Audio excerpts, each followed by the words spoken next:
Hello, नमस्ते, सलाम, सत श्री अकाल। और दोस्तों, कैसे हो आप सब? खैरियत से हो?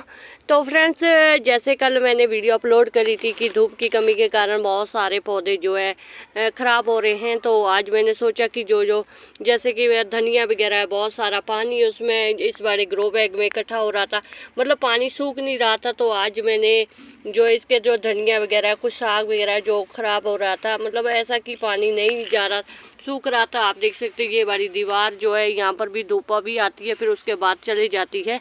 तो बिल्कुल थोड़ी सी धूप आती है मेरे टेरेस पर, और धूप तो बथेरी आती है, पर धूप नहीं ना आती है सर्दियों में। तो आज मैंने सोचा कि क्यों ना जो है धनिया वगैरह, कुछ साग वगैरह है मेरे, कुछ घना मैंने बीजा हुआ था, जैसे पालक वगैरह घनी बीज हो जाती है। वैसे तो फ्रेंड्स पहले ही उसको जो है आप क्या कर सकते हैं, एक जगह ग्रो कर सकते हैं और थोड़ा थोड़ा सा उसको कम दाने ग्रो कर सकते हैं। तो पर मैं तो अपनी गार्डनिंग में ऐसा होता है कि जब भी मेरे पास गार्डन वेस्ट या किचन वेस्ट बहुत सारा होता है, तो मैं इस तरह से ग्रो बैग बना लेती हूँ। और मुझे बहुत सारी चीज़ें उनमें लगानी होती, तो मैं क्या करती हूँ, उन चीज़ों को जो है ट्रांसप्लांट कर देती हूँ फूलों की तरह। तो इस तरह से मैं ग्रो बैग बनाती हूँ। इनको अंदर की ऐसे जब नीचे से बांध लो, फिर इनको अंदर की तरफ खींच लो, तो और फिर उसको इस तरह से फोल्ड कर दो। जैसे कि अभी इसमें मैंने तो धनिया ही लगाना है ट्रांसप्लांट करके, साग लगाना है ट्रांसप्लांट करके, क्योंकि जिन ग्रो बैग में मैंने लगाया था तो वो वैसे ही लगाया हुआ था, क्योंकि मेरी जो इसमें राइस हस्क था और गार्डन वेस्ट था वो डिकम्पोस्ट हो गया है। तो इसमें अभी भी देख सकते हैं आप, मौस रोज की अभी भी बहुत सारी जो है कुछ टहनियाँ अभी भी पड़ी हुई हैं। तो ये इतनी अभी भी डिकम्पोस्ट नहीं हुई है, क्योंकि थोड़ी हार्ड ही है। तो इस तरह से मैं अपने ग्रो बैग जो भी होता है भर जाते हैं मेरे। और ख़ास करके सर्दियों में अगर आपके किचन वेस्ट बहुत सारा हो जाता है, तो इस तरह से ग्रो बैग बना लिया करो और उनमें फिल कर दो। और वो ग्रो बैग अगर एक पास से आपने रखने हैं, साइड में रखने हैं, तो उसमें आप इस तरह से ट्रांसप्लांट करके ये चीज़ें लगा सकते हैं। ना तो आपको उसमें बीज बोने की भी ज़रूरत पड़ेगी, बस ट्रांसप्लांट कर दो और अपनी गाड़ी में जितना हो सकता है उतने सारे हो जाते हैं। आपके अगर सर्दियों में आप कोशिश करेंगे इस तरह से किचन वेस्ट को संभालने की, गार्डन वेस्ट को, तो इस तरह के छोटे छोटे से ग्रो बैग बनाओ, फिल करो, थोड़ी थोड़ी सी उसमें मिट्टी डालो और इस तरह से ट्रांसप्लांट करके सब्जियां लगाओ। तो एकदम से आपका जो टेरेस गार्डन है वो बिल्कुल फुल हो जाता है। सर्दियों में बहुत जल्दी फुल हो जाता है, क्योंकि जो है सब्जियों वगैरह के छिलके बहुत सारे होते हैं सर्दियों में। तो मैं आपको इनको अभी फिल करके दिखाती हूँ कि ये इनमें फिर मैं किस तरह से धनिया वगैरह ट्रांसप्लांट करती हूँ। तो इस तरह क्या हो गया, आपके ये ग्रो बैग बिल्कुल छोटे से होते हैं और इसमें मिट्टी भी बहुत कम होती है और आपके टेरेस पर ज़्यादा इससे वजन भी नहीं होता है। तो इस तरह से आप अपने टेरेस पर वो बहुत सारी चीज़ें जो है एक लाइन में ग्रो बैग में भर सकते हैं और बिल्कुल बिल्कुल आसानी से हो जाते हैं। और जब हम फूलों की रिपोर्टिंग करते हैं तो वो भी तो हो जाते हैं। तो क्यों ऐसी चीज़ें क्यों नहीं हो सकती जिनकी जड़ें आपने डैमेज नहीं करनी है, जड़ें ठीक तरह से निकालनी है। तो इससे क्या होगा कि बहुत सारे आपके जो है साग वगैरह, जैसे कि अभी मेरे बारिश के कारण बहुत सारा साग खराब ही हो गया था, तो अब वो घना हो गया था और उनकी जड़ें एक दूसरे से जकड़ गई थी। तो पानी उसमें ड्रेनेज होल अच्छी तरह से नहीं हुआ, मतलब ड्रेनेज होल अच्छा था पर उसमें बारिश बहुत ज़्यादा होगी और जड़ों को उनको अच्छी तरह से धूप नहीं मिली, तो वो ख़राब हो गई है। तो इससे क्या होता है कि आपको बार बार सीड्स ग्रो करने की ज़रूरत नहीं होती है।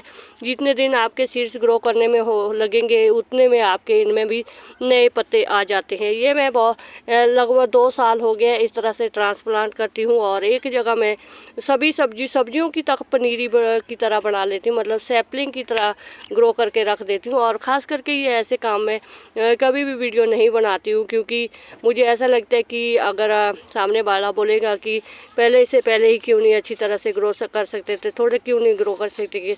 तो इस तरह से होता है कि ऐसा कि चलो किसी को समझ आती भी नहीं है, तो मैं ज़्यादा समझाने की कोशिश भी नहीं करती हूँ। ख़ास करके मैं अपनी गार्डनिंग में किसी को ख़ास जानकारी नहीं देती हूँ, क्योंकि देखो फ्रेंड्स, जो अभी गार्डनिंग में सीख रही हूँ, अभी इतना नहीं है जानकारी मैं नहीं दे पाती हूँ। और दे भी देती हूँ तो सामने वाला अगर उस चीज़ को फॉलो नहीं करता तो फिर ऐसा लगता है कि अरे हमारी जो मेहनत थी वो सब बर्बाद है। तो इसलिए मैं अपनी गार्डनिंग को अभी थोड़ा सा अपनी तरीके से इसको करती हूँ। जिस दिन मुझे अच्छी तरह से जानकारी देनी आ जाएगी, क्योंकि पहले उन चीज़ों के बारे में मुझे खुद भी तो स्टडी करनी पड़ेगी ना, तो तभी मैं बता पाऊँगी कि हाँ ये चीज़ किस तरह से होती है। तो ये अब मैं तो खुद अभी यूट्यूब पर खुद वीडियो अपलोड करती हूँ और अपनी मनमर्जी की वीडियो अपलोड करती हूँ। जैसे मुझे वीडियो बनानी आती है उसी तरह से बना लेती हूँ। तो इसमें मैं आपको धनिया लगा के दिखा रही हूँ। अभी मैंने ये उखाड़ा है, तो आप बोलेंगे अरे जब लगा हुआ तो उखाड़ने की क्या ज़रूरत थी। तो इससे क्या होता है फ्रेंड्स, इनको हम अपनी मर्ज़ी के शेप दे सकते हैं, जिनको दूर दूर लगा सकते हैं।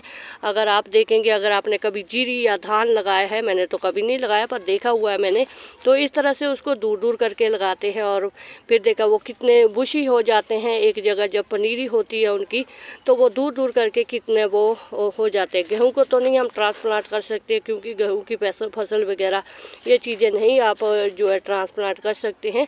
जो चीज़ें आप ट्रांसप्लांट कर सकते हैं उनको तो आप कर सकते हैं। तो मैं इस तरह से इससे ये दरअसल कैसे क्या होता है कि जब भी मेरे पास ग्रो बैग सर्दियों में फिल हो जाता है, गार्डन वेस्ट हो जाता है, किचन वेस्ट हो जाता है, तो जगह नहीं होती है कि कहाँ कहाँ रखें और किचन वेस्ट को कहाँ कहाँ लगाए रखें हम। तो फिर ऐसा होता है कि साथ में आपके उपजाऊ मिट्टी भी बनती रहती है और इस तरह की छोटी छोटी सी चीज़ें भी आपके उसमें ग्रो हो जाती है। तो बस यही तरीका होता है मेरा। इसी वजह से मैं हर एक चीज़ को ट्रांसप्लांट करती रहती हूँ, ताकि मुझे उसमें सीड्स दोबारा ना ग्रो करना पड़े। जितने में वो ग्रो होगा उतने में तो इन्होंने भी अपने जो है ग्रोथ पकड़ लेनी है, जड़ें इनकी डेवलपमेंट हो जाती है बीच में। तो ये इस तरह से आप देख सकते हैं, मैंने बहुत सारे धनिया, बहुत बारी पालक, मेथी, गाजर सब कुछ मैंने ट्रांसप्लांट करके लगाया है। तो इन धनिया में तो जड़ें नहीं है, इनको हम नहीं लगाएंगे क्योंकि ये वैसे ग्रो नहीं होंगे, तो वैसे ही रख देती हूँ इनको कहीं खाने लायक। तो ये हो रहे नहीं, मिट्टी लगी है इनमें बहुत सारी। तो इस तरह से देखो मैंने बहुत सारा इसमें साग, धनिया, ये धनिया साग, और इनमें मैंने ट्रांसप्लांट करके करा है। तो आप देखेंगे कि ट्रांसप्लांट करके क्या होता है कि ये मैंने कुछ दिन पहले ये साग का एक ही पौधा था मेरे पास, मतलब मैंने इसको ट्रांसप्लांट करा है। तो देख सकते कितना बुशी और कितने सारे इसमें पत्ते आ रहे हैं। जैसे एक पौधा बुशी हो जाता है और उसका बोनसाई बन जाता है, तो जितनी एक जगह साग होगा तो उससे कहीं ज़्यादा इसमें साग की पत्तियाँ निकल जाती है। तो जैसे घना बीजा हुआ ये वाला साग है, तो ये देखो ये अभी कितनी सारी है, ये लेगी सा है जो मैंने ट्रांसप्लांट किया हुआ है, वो इस तरह से बहुत ही ज़्यादा अच्छा होया हुआ है। तो इससे क्या होता है कि ग्रो बैग भी मेरे छोटे छोटे से ग्रो बैग फिल हो गया और इतनी सारी मिट्टी भी बच गई है। तो यहाँ आप देख सकते हैं, यहाँ पर मेरे अभी ये देखो जैसे ये मेरे हैं, अब ये कितने घने हैं। पालक की जड़ें और मूली की बीच, साग के बीच, धनिया के सभी जड़ें एक दूसरे से जकड़ी पड़ी है और वो अभी इतनी अच्छी तरह से ग्रो नहीं कर रही है। और ये मैंने ट्रांसप्लांट कुछ दिन पहले किए थे साग के, और तो देख सकते हैं कितने अच्छी तरह से वो हो रहे हैं, दूर दूर लगे हुए हैं और बहुत अच्छी तरह से ग्रो हो रहे हैं। तो ये काम ऐसा होता है कि ये आपको फुर्सत में करने होते हैं, कि खाली नहीं रखनी होती जगह। जैसे यहाँ मैंने टमाटर का पौधा लगाया, तो इनके आड़े दाड़े थोड़ी सी जगह मैं छोड़ती नहीं हूँ, ऐसे इसमें कुछ ना कुछ ग्रो कर देती हूँ। तो देख सकते हैं कितने अच्छी तरह से ये हो जाते हैं। लगभग इनको मुझे अभी 15 दिन हुए लगाए हुए। तो जो मैंने बीजे हुए, घने बीजे हुए, तो वो देखो इस तरह से लेगी से होए पड़े हैं और ख़राब हो रहे हैं।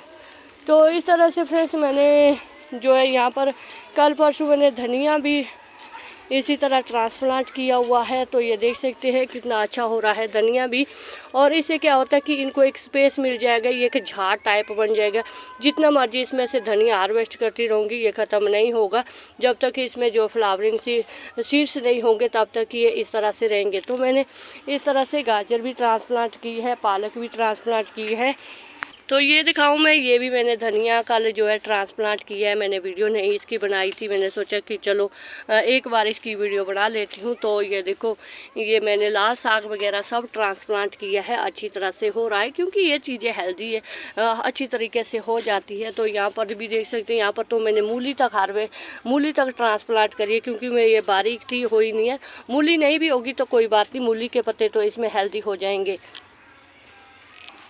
तो ये देख सकते हैं आप, ये मैंने गाजर कुछ दिन पहले ट्रांसप्लांट करी थी। मैंने इसका बताया नहीं, वीडियो नहीं बनाई थी, क्योंकि नहीं मैंने बनाई थी वीडियो की ट्रांसप्लांट करी है। जब मैंने ट्रांसप्लांट करी थी तभी मैंने बनाई थी वीडियो। अगर आप रेगुलर व्यू करते होगे तभी आपको मालूम चलेगा कि इस तरह से गाजर भी ट्रांसप्लांट हो जाती है। तो ये मैंने सोए का एक ऊपर से लेकर आई थी टेरेस पर से, जहाँ पर मैंने सोए बीजे हुए। वो सोए इतने छोटे छोटे से है, पर जो मैंने ट्रांसप्लांट करा हुआ है वो इस तरह से इतना अच्छा चकबुशी होया हुआ है। तो इस तरह से आप भी फ्रेंड्स अपने टेरेस पर अगर कोई ग्रो बैग आपका फिल होया है, वो साइड में पड़ा है, उसमें कुछ चीज़ नहीं भी ग्रो करने, तो इस तरह से भी आप ट्रांसप्लांट करके बहुत सारी चीज़ें लगा सकते हैं। तो इसमें भी देख सकते हैं, इसमें भी मैंने गाजर ट्रांसप्लांट करी हुई है, तो हो रही है। कोई एक तो धूप की कमी बहुत ज़्यादा है मेरे टेरेस पर, तो हो रही है अच्छी खासी ट्रांसप्लांट करके, गाजर भी हो रही है। तो शलगम वगैरह भी ट्रांसप्लांट कर सकते हैं, जो धनिया होगा, पालक होगी, मूली होती है, इन सब चीज़ों को ट्रांसप्लांट कर सकते हैं। तो शुक्रिया फ्रेंड, जिंदे बस रहो, वाहिगुरू जी थानू ढेरों कामयाबी दें। अगर मेरा आज का टॉपिक आपको थोड़ा सा भी अच्छे लगे तो एक लाइक जरूर कर दीजिएगा, चैनल पर नहीं हो तो चैनल को सब्सक्राइब जरूर कर दीजिएगा। तो शुक्रिया फ्रेंड, जिंदे बसते रहो।